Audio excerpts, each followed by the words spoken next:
গেল বছর জুড়ে পুঁজিবাজারে হতাশাই ছিল সঙ্গী ছিল বিনিয়োগকারীদের। সংস্কারের নামে ব্যাংক একীভূতকরণ, লোকসানি আর্থিক প্রতিষ্ঠান অপসায়ন এবং কঠোর নীতিমালার প্রভাব ছিল শেয়ার বাজারে। প্রায় ১.৫ বছর কোনো কোম্পানির আইপিও নেই। শেয়ার দর পড়তে থাকায় অনেক বিনিয়োগকারী ক্ষতির মুখে পড়েন। তাদের আশা, নতুন বছরে ঘুরে দাঁড়াতে পারে দেশের পুঁজিবাজার। ২০২৫ সালে শেয়ারবাজার সংশ্লিষ্ট ও বিনিয়োগকারীদের প্রত্যাশা ছিল অতীতের অনিয়ম ও দুর্নীতির অবসান হবে, ঘুরে দাঁড়াবে এ বাজার। যদিও শেষ পর্যন্ত তা পূরণে ব্যর্থ অন্তর্বর্তী সরকারও। বছরের শুরুতে ১ জানুয়ারি শেয়ার বাজার দর পতনের মধ্য দিয়ে শুরু হয়েছিল। লেনদেন ছিল মাত্র ৩৩০ কোটি টাকার ঘরে। পুরো বছর জুড়েই থেমে থেমে বা লাগাতার দরপতন হয়েছে। বছর শেষও হয়েছে পতন দিয়ে। অর্থ লগ্নি করে মুনাফা নয়, বরং পুঁজি হারিয়েছে বেশিরভাগ বিনিয়োগকারী। ২০২৫ সালে শেয়ার বাজারে সবচেয়ে বড় আঘাত আসে ব্যাংক খাত থেকে। ৫ ইসলামী ব্যাংকের শেয়ার শূন্য ঘোষণার নেতিবাচক প্রভাব পড়ে শেয়ার বাজারে। সাথে আরও ৯ আর্থিক প্রতিষ্ঠানের অবসায়নে বিনিয়োগকারীদের মধ্যে ক্ষোভ ছড়িয়ে পড়ে। এসব প্রক্রিয়ায় সব মিলিয়ে বিনিয়োগকারীরা ফেস ভ্যালু অনুযায়ী প্রায় ৫,৫০০ কোটি টাকা হারান। এর ফলে শুধু আর্থিক নয়, বরং বিনিয়োগকারীদের মধ্যে চরম আস্থার সংকট তৈরি হয়। এই বছর আইপিও শূন্য বছর ছিল শেয়ার বাজার। সবশেষ ২০২৪ সালের জুনে টেকনোড্রাগসের আইপিও এসেছিল।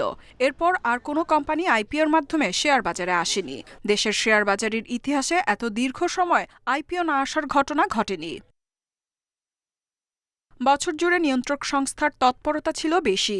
মার্জিন ঋণ, মিউচুয়াল ফান্ড এবং আইপিও বিষয়ে ৩টি বিধিমালার সংশোধনকে শেয়ার বাজার সংস্কার ধরে নিয়ে এগোচ্ছে বর্তমান কমিশন।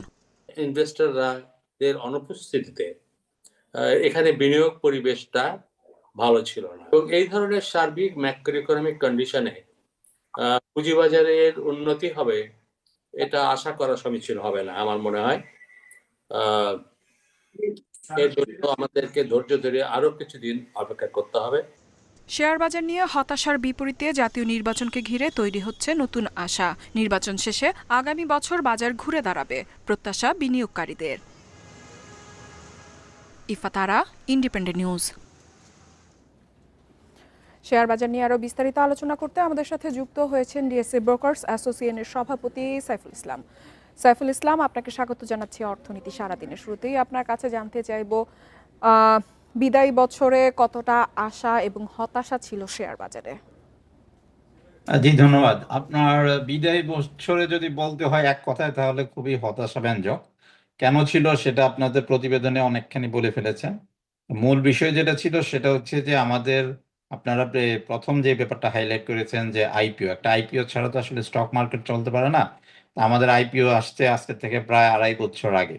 এই গত ২-২.৫ বছর ধরে কোনো আইপিও নাই, এবং যেটা হয়েছে যে আপনারা জানেন যে ব্যাংকিং সেক্টর নিয়ে যেটা আপনারা বললেন, যথার্থই বলেছেন যে ব্যাংকিং সেক্টরে ৫টা ব্যাংকের মার্জার বলি বা বেইল আউট বলি, যেভাবে বলি, যে এই ৫টা ব্যাংকের মাধ্যমে একটা মোটামুটি ভাবে ব্যাংকিং সেক্টরে আমরা যেটাকে বলি একটা আনসার্টিনিটি দেখা দিয়েছে। যে আমাদের এখানে তো অনেকগুলি ব্যাংক লিস্টেড, এবং এনবিএফআই সরকার বা বাংলাদেশ ব্যাংক থেকে বলা হয়েছে যে ৫টা ব্যাংক আপনার একসাথে হয়ে একটা নতুন ব্যাংক হলো, আর ৯টা নন ব্যাংকিং ফাইন্যান্সিয়াল ইনস্টিটিউশনের অবসায়ন হচ্ছে ইন দ্য প্রসেস। এই যে একটা ধরেন আপনার এটার একটা কনসিকুয়েন্সিয়াল ইফেক্ট থাকবে। এই কনসিকুয়েন্সিয়াল ইফেক্টের কারণে আমরা ব্যাংকিং খাতে মানুষের আগ্রহটা কম দেখছি বা কম যেতে দেখেছি।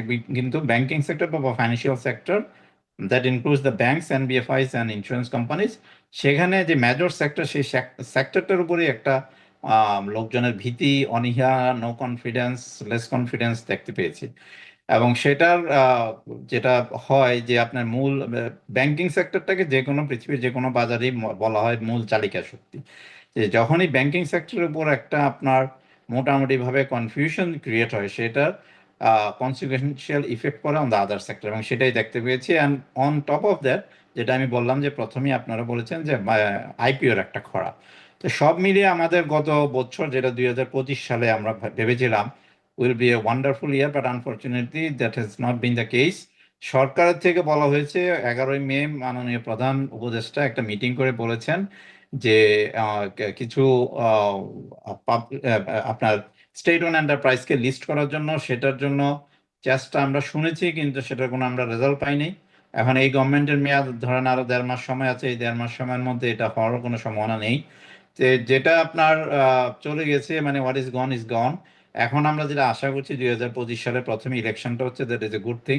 বাই ফেব্রুয়ারি ইনশাল্লাহ will have an elected government, এবং আমরা আশা করবো যে সরকারি ক্ষমতায় আসবে, যেই দলই ক্ষমতা সরকার গঠন করবে, ওনাদের প্রায়োরিটি থাকবে স্টক মার্কেট বা capital market as a whole. কারণ গত 15 বছর ধরে যে সেক্টর হ্যাজ বিন ডিপ্রাইভড, মানে ইনভেস্টার্স হ্যাভ বিন ডিপ্রাইভড, বা all the stakeholders have been deprived, as you know, that আমাদের যারা মার্কেটিং ইন্টারমিডিয়ারিজ। ইসলাম, আপনার কাছে একটু জানতে চাইবো যে গত বছর জুড়ে কিন্তু আমরা দেখেছি যে বাজার সংস্কারে বেশ কিছু সংশোধন করা হয়েছে, বিশেষ করে মার্জিন ঋণ, মিউচুয়াল ফান্ড, আইপিও বিষয়ে 3টি বিধিমালা সংশোধন করা হয়েছে। তো এই বিষয়গুলো আসলে বাজার পরিস্থিতি কতটা উন্নত করবে এবং বিনিয়োগকারীদের আস্থা ফেরাতে কতটা সহায়তা হবে?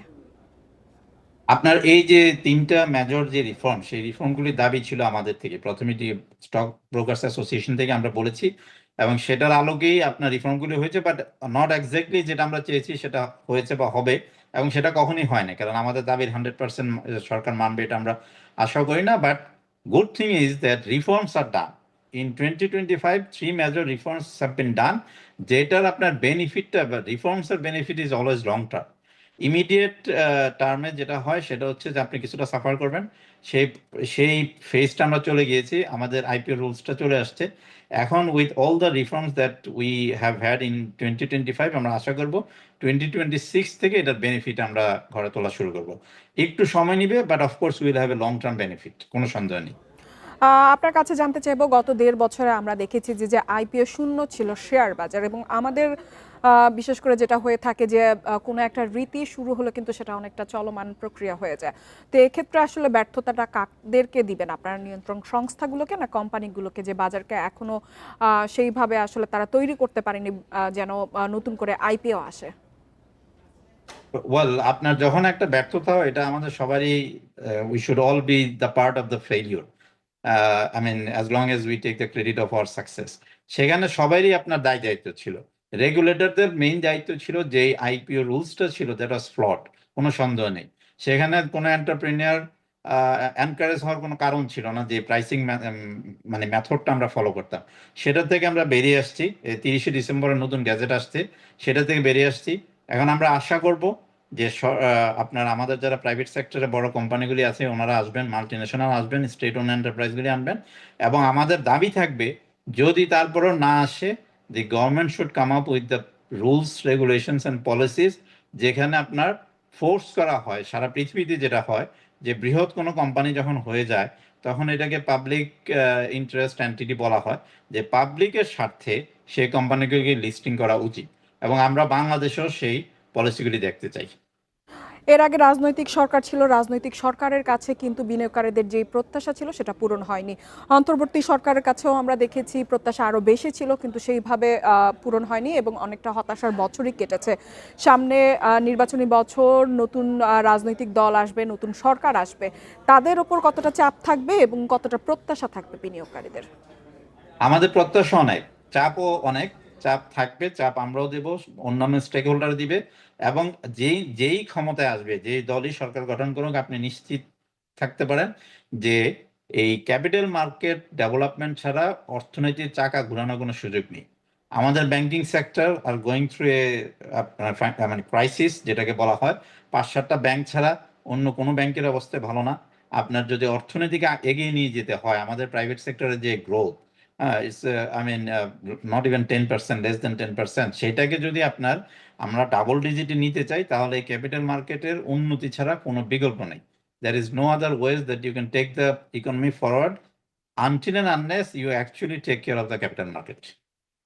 সাইফুল ইসলাম, আমাদের সাথে যুক্ত হওয়ার জন্য আপনাকে ধন্যবাদ।